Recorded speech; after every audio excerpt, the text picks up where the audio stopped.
Hey guys, Mrs. McKinley here, and I'm going to start reading, but I had the hardest time choosing. So I decided this is the City of Ember and Hatchet, and I decided I'm going to start with Hatchet, so City of Ember will be second. So Hatchet by Gary Paulson. This was read to me a very long time ago, I think by my fourth grade teacher maybe. Three-time Newbery Honor author. Best-selling classic survival story with more than 4.5 million copies sold. Let's dive right in. So, Hatchet by Gary Paulson, Chapter 1. Brian Robeson stared out the window of the small plane at the endless green northern wilderness below. It was a small plane, a Cessna 406, a bush plane, and the engine was so loud, so roaring and consuming and loud, that it ruined any chance for conversation. Not that he had much to say.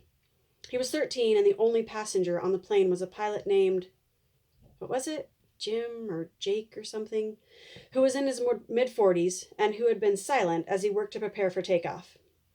In fact, since Brian had come to the small airport in Hampton, New York to meet the plane, driven by his mother, the pilot had only spoken 5 words to him. Get in the co-pilot seat. So I will be stopping for some think alouds, like what am I thinking while I'm reading this book? So my first thought is, why is he in the plane? Okay, so the author is catching me at the very beginning. Why is he in this plane just himself? Why would his mom drop him off as a 13-year-old by himself? So get in the co-pilot seat, which Brian had done. They had taken off, and that was the last of the conversation. There had been the initial excitement, of course. He had never flown in a single-engine plane before, and to be sitting in the co-pilot seat with all the controls right there in front of him, all the instruments in his face as the plane clawed for altitude, jerking and sliding on the wind currents as the pilot took off, had been interesting and exciting. But in 5 minutes, they had leveled off at 6,000 feet and headed northwest, and from then on the pilot had been silent, staring at the front, and the drone of the engine had been all that was left. The drone and the sea of green trees that lay before the plane's nose and flowed to the horizon, spread with lakes, swamps, and wandering streams and rivers. Now Brian sat, looking out the window with the roar thundering through his ears, and tried to catalog what had led up to his taking this flight. Okay, so here's our backstory. Here's what my question was. Why is he taking this?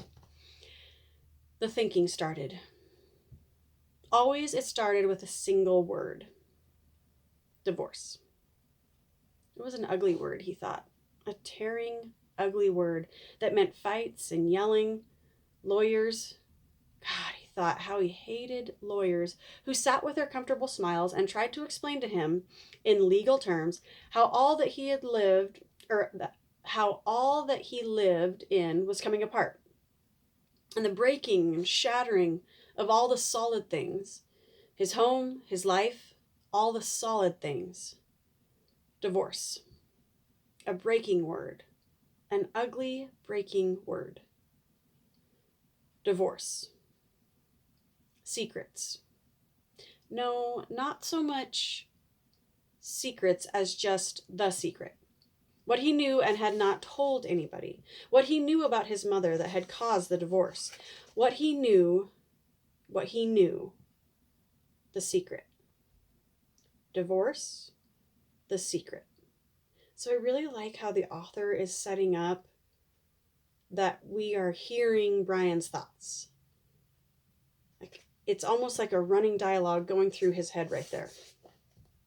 Really short sentences, like that's his thought. Divorce. The secret. Those are the 2 things that are going through his brain. Brian felt his eyes beginning to burn and knew there would be tears. He had cried for a time, but that was gone now. He didn't cry now. Instead, his eyes burned and tears came. The seeping tears that burned, but he didn't cry. He wiped his eye with a finger and looked at the pilot out of the corner of his eye to make sure he hadn't noticed the burning and tears. I think we've all had that kind of cry, where you don't want anyone to see you, and so you very quietly do the wipe, or if you don't have makeup on, you do the wipe, but it's a very small thing, a personal thing. The pilot sat large, his hands lightly on the wheel, feet on the rudder pedals. He seemed more a machine than a man, an extension of the plane. On the dashboard in front of him, Brian saw the dials, switches, meters, knobs, levers, cranks, lights, handles that were all wiggling and flickering, all indicating nothing that he understood, and the pilot seemed the same way. Part of the plane, not human. When he saw Brian look at him, the pilot seemed to open up a bit, and he smiled. Ever fly in the co-pilot seat before? He leaned over and lifted the headset off his right ear and put it on his temple, yelling to overcome the sound of the engine. So I've only ever seen a small plane in like in a movie or a TV show that's super loud. I've never flown in a small one, but I can imagine that it's just overwhelmingly loud. Brian shook his head. He had never been in any kind of plane, never seen the cockpit of a plane except in films or television. Oh, that's funny. It was loud and confusing. First time. It's not as complicated as it looks. Good plane like this almost flies itself. The pilot shrugged. Makes my job easy. He took Brian's left hand. Here, put your hands on the controls, your feet on the rudder pedals, and I'll show you what I mean. Brian shook his head. I'd better not. Sure, try it. Brian reached out and took the wheel in a grip so tight his knuckles were white. He pushed his feet down on the pedals. The plane slewed suddenly to the right. Not so hard. Take her light. Take her light. Brian eased off, relaxed his grip.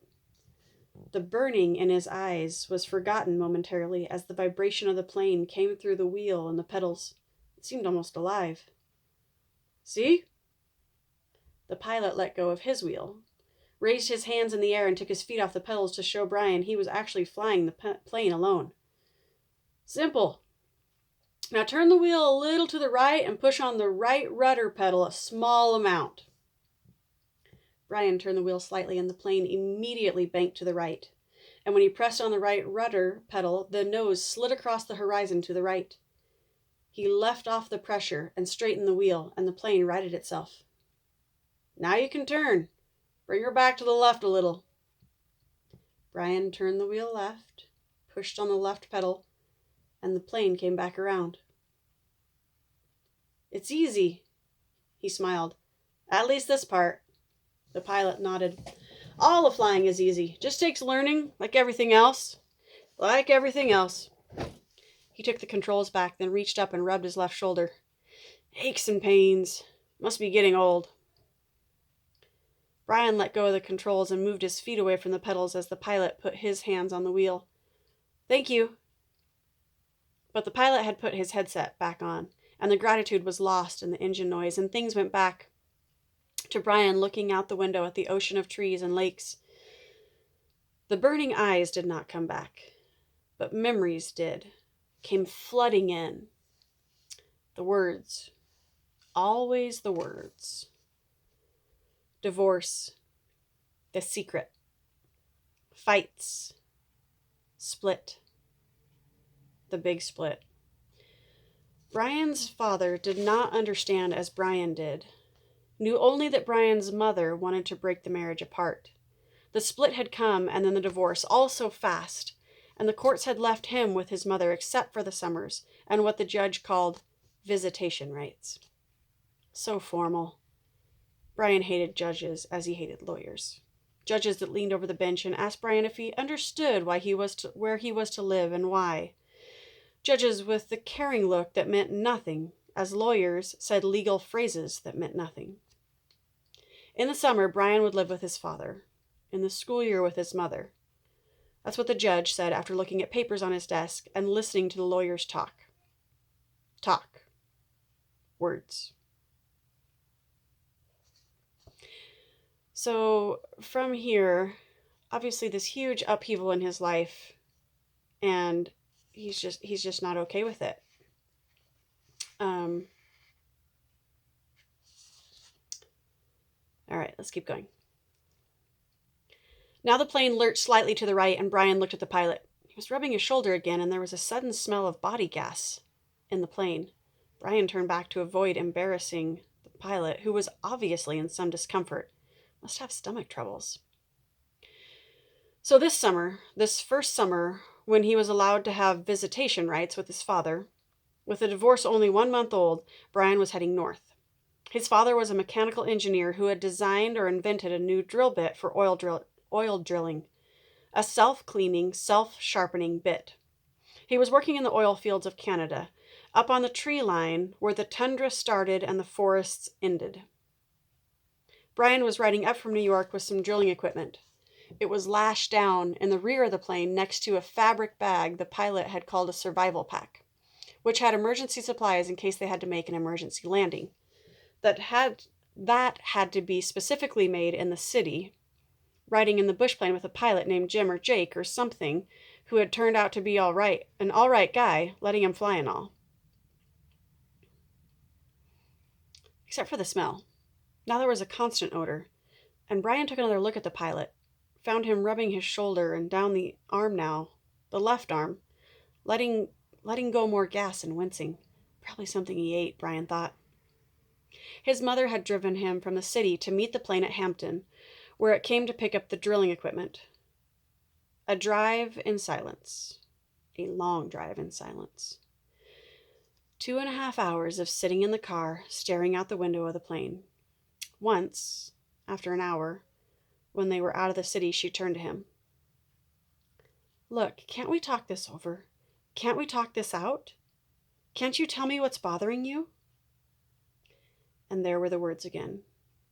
Divorce, split, the secret. How could he tell her what he knew? So he had remained silent, shook his head, and continued to stare, unseeing, at the countryside, and his mother had gone back to driving, only to speak to him once more when they were close to Hampton. So 13 is the first teenage year, and there's definitely some struggles sometimes with being a teenager and feeling comfortable talking to your parents. So let alone Brian's got the secret that's weighing on him.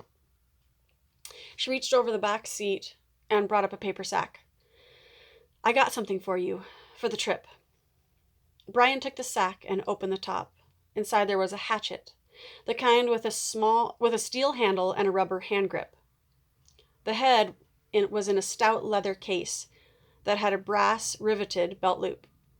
"It goes on your belt." His mother spoke now without looking at him. There were some farm trucks on the roads now, and she had to weave through them and watch traffic. "The man at the store said you could use it, in the woods with your father." Dad, he thought, not my father. My dad. "Thanks, it's really nice." But the words sounded hollow, even to Brian. "Try it on, see how it looks on your belt." And he would normally have said no, that it looked too hokey to have a hatchet on your belt. Those were the normal things he would say. But her voice was thin, had a sound like something thin that would break if you touched it. And he felt bad for not speaking to her. Knowing what he knew, even with the anger, the hot, white hate of his anger at her, he still felt bad for not speaking to her. And so, to humor her, he loosened his belt and pulled the right side out and put the hatchet on and re-threaded the belt. "Scooch around so I can see." So moms have a hard time when their kiddos are not doing okay. So I'm sure mom feels guilty for whatever this secret is, and she is having a hard time with it too. We're going to stop there. We're not quite through chapter 1, but we're going to stop there so we can do it in about 15-minute chunks. He moved around in the seat, feeling only slightly ridiculous.